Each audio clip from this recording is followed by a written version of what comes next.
Halo, itu balik lagi sama gue Hersa. Di sini gue mau ngejelasin tentang post transplantasi ginjal dan apa saja sih yang boleh dan tidak pasien transplant lakuin. Terus apa aja sih yang dilakukan setelah transplantasi ginjal? Nah, setelah transplantasi ginjal itu harus melakukan, jadi setelah pelepasan Digistent di Jakarta itu, saya balik ke Bandung nih. Nah, kalau pengalaman saya mengisolasi diri selama 1 tahun, walaupun kalau dari anjuran rumah sakit hanya butuh sekitar 6 bulan, tapi kalau saya lakuin sekitar 1 tahun. Nah, setelah itu, nah di isolasi diri di kamar itu, keadaan kamar pun harus selalu bersih. Nah, nanti dari rumah sakit dia nyediain buat pel untuk steril, terus disinfektan untuk steril, sama sabun mandi. Jadi biar kita selalu steril lah keadaannya gitu, biar tidak ada kuman penyakit atau gampang sakit dan lain sebagainya, karena bahagia banget buat ginjal baru. Terus udah kayak gitu, kita juga tetap harus kontrol nih sama prof. Untuk setelah itu kita kontrolnya sekitar 2 minggu sekali. Jadi saya 2 minggu sekali ke Jakarta. Udah selama 3 bulan. Nah, setelah 3 bulan kalau prof menyatakan keadaan ginjal kita udah oke, udah baik-baik aja, kita boleh kontrol sekitar sebulan sekali selama 6 bulan. Nanti setelah 6 bulan beres, kita kontrolnya 3 bulan sekali sampai 1 tahun. Nah, setelah 1 tahun boleh kontrolnya sekitar, lebih baik sih kontrol sekitar 3 bulan sekali gitu. Atau sebulan sekali juga lebih baik.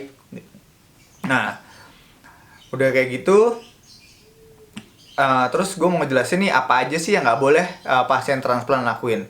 Nah, yang nggak boleh pasien transplant lakuin itu sebetulnya nanti kita setelah keluar rumah sakit, nanti kita dikasih selembaran tuh dari rumah sakit. Terus itu tuh di situ ditulisin secara garis besar bagaimana cara makan obat dan apa saja yang boleh dan tidak pasien transplant lakuin. Tentunya secara garis besar sih, hanya garis besar aja gitu. Nah, kita tuh yang nggak boleh dilakuin adalah kita harus menjaga diri kita dari makanan-makanan yang bisa mengakibatkan kita diare. Karena diare itu hal yang berbahaya untuk pasien post transplant ya. Nah, itu tuh bisa mengakibatkan rejeksi pada ginjal kalau diarenya tidak bisa diobati secara cepat. Nah, terus yang kedua yang tidak boleh adalah melakukan olahraga berat. Olahraga berat, angkat beban berat, itu tuh tidak boleh karena bahaya untuk ginjal. Kayak misalnya olahraga berat, mungkin kita main bola atau angkat beban atau segala macam lah, itu nggak boleh karena bahaya. Karena ginjal kita juga ditaruh di perut depan kan. Dan kita harus menjaga ginjal kita dari benturan agar tidak terjadi rejeksi. Terus yang ketiga adalah kita nggak boleh makan makanan mentah, kayak misalnya sushi atau daging stick yang rare atau medium rare. Lebih baik ya makannya yang well done kalau stick. Terus udah kayak gitu, yang keempat, kita juga harus menjaga banget nih, nggak boleh makan makanan yang vitamin C dosis tinggi. Mungkin kalau buah itu kayak jeruk Bali, terus eh, belimbing sama anggur. Itu sih 3 buah itu sih yang paling nggak boleh. Tapi dan sebagainya ada lagi. Ya, lebih baik kita jaga diri lah di situ. Jeruk, kayak jus jeruk juga sebetulnya nggak boleh, tapi kita lebih baik jaga diri. Kalau sekedar coba nggak apa-apa kalau jeruk mah, tapi yang 3 buah itu jangan lah. Nah, udah kayak gitu, sekarang apa aja sih yang boleh pasien transplant lakuin? Sebetulnya kalau untuk makanan, pasien transplant itu ada slogannya, bebas terbatas. Jadi sebetulnya bebas sih, kita boleh makan apa aja nih untuk pasien transplant. Tapi ya itulah terbatas, jadi hanya sekedar icip, tidak boleh berlebih lah gitu untuk makanan. Dan tentunya tidak boleh memakan makanan yang dilarang, seperti yang tadi saya ungkapin gitu. Nah, terus kalau untuk olahraga, kalau dokter nyaranin untuk pasien transplant olahraga itu lebih baik menggunakan sepeda statis kalau punya.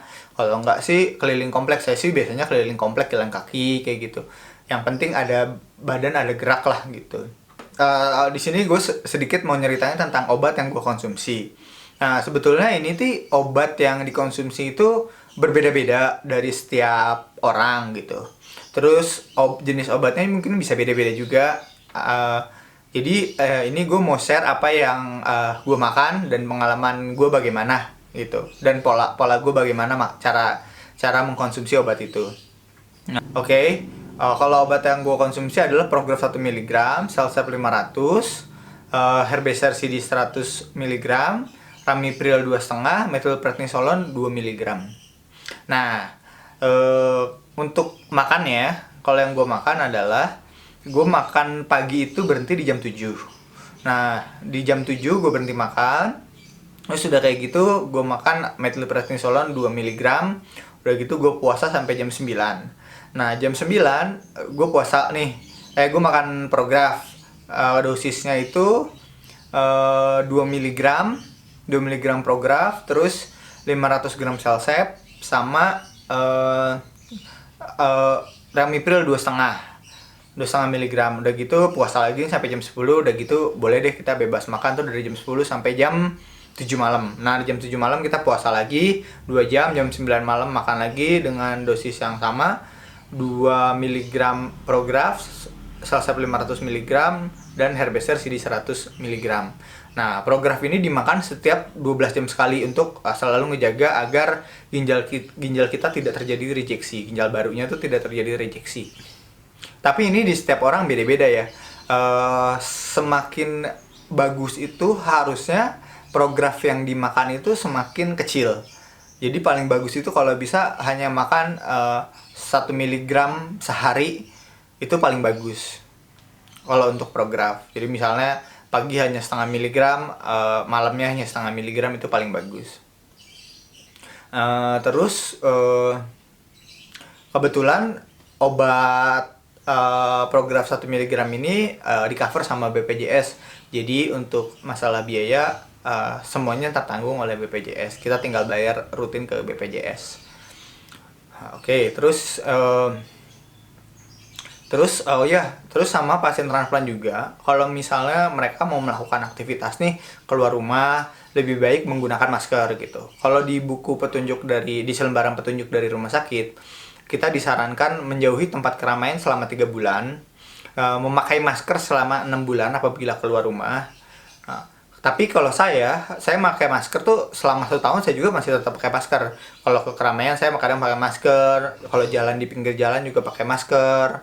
Terus kalau misalnya ada orang yang lagi sakit atau kayak gimana, saya juga pakai masker. Tetap menjaga diri agar tidak ketularan penyakit, karena kalau ketularan bahaya juga untuk ginjal barunya, karena memang imun kita diturunkan, takutnya jadi ada masalah ke ginjal baru. Oke, mungkin segitu dari gua. Makasih banyak nih yang udah nonton. Terus yang kemarin udah subscribe, makasih banyak buat supportnya. Sama sekarang yang menonton ini yang belum subscribe jangan lupa, terus nyalakan tombol loncengnya biar ada notif kalau ada video baru dari gua. Terus udah kayak gitu jangan lupa share, kali aja video gue bisa bermanfaat buat orang lain. Oke, dadah.